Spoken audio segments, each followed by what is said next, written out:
What's going on, everybody? This Afro think tank.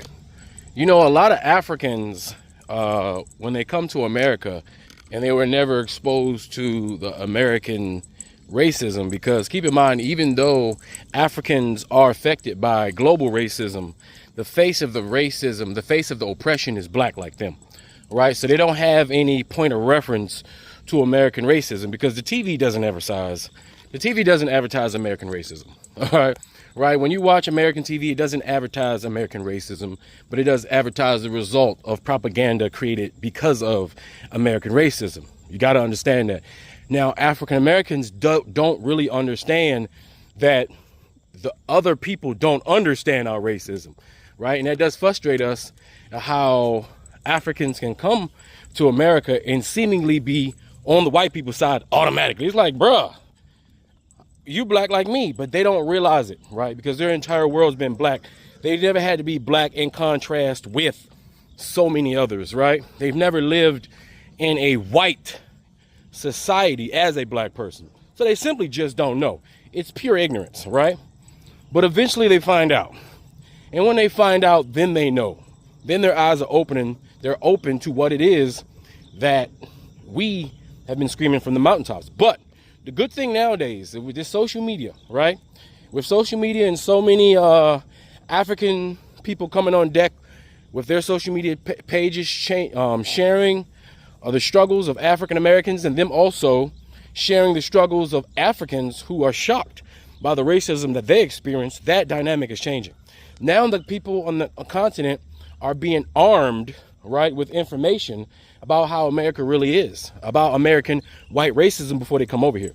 So the new African that comes to America is going to be different from the old African that used to come to America back in the 50s and the 60s and the 70s, where they were thought that they were better than us, right? Because the TV said that they were better than us. They were trained and taught by the white man that they were better than us, right?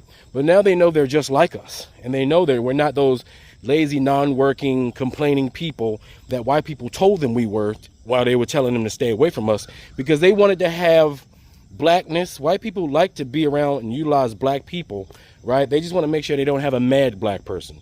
And Africans came over here with fresh, non-mad minds, because they didn't have that history of slavery, Jim Crow, and black codes and all that. So they was like a brand spanking new African without all the downfalls, right? You got to understand that. But now Africans are being informed.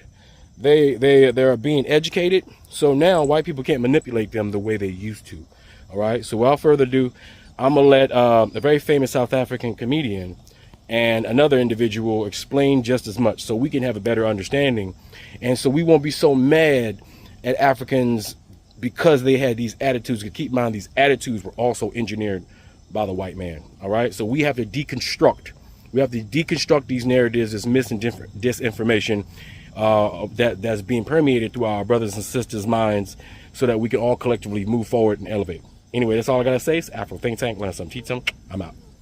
So, for instance, I would meet African immigrants who would speak about African Americans. Oh, bad.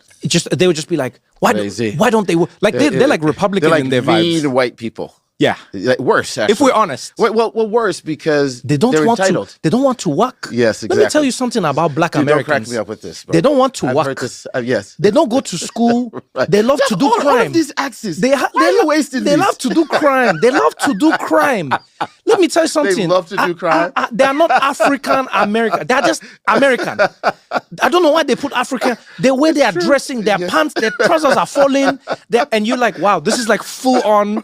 Dude, I have relatives like this. That's why I love the idea of having a school. Yes. Because Yes. what will happen to a lot of Africans, and I'm sure you've seen this, is a lot of those Africans who come in with like the respectability politics. Yes. One day they come up against the brunt Yes. of American racism in some way, shape, or form. That's right. And they're shaken forever. Forever.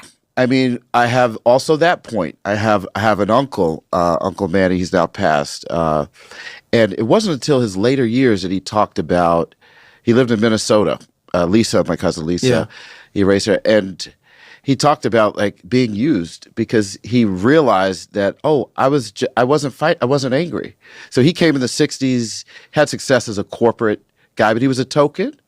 And I don't want to reduce his life. I mean, he was a hardworking man. I'm with you. But he as in his later years, looking back now with an understanding of the identity, he's like, damn. oh man, I think they used me, you know? Like, I think I was part of this game. And it really is. Free Sudan! Boycott diamonds and gold! Free Sudan! Boycott diamonds and gold! We most definitely cannot forget about the people of Sudan. Wait. Before you go, for all my subscribers and philanthropists out there, I'm building a solar power community water bowl system in Nigeria. It's going to cost between $5,000 and $6,000. I'm trying to raise money. If you want to participate and help me build this solar power water system, please donate to the Cash App and put solar water in the notes. Solar water in the notes. I'll put PayPal, Stripe, and Zelle. Anyway, thank you. That's all I got to say. It's Afro Think Tank. Learn something, teach something. I'm out. Thanks for watching Afro Think Tank. Don't forget to like, share, and subscribe. And follow me on Substack and Patreon for more content. Remember, it's Pan-Africanism or nothing.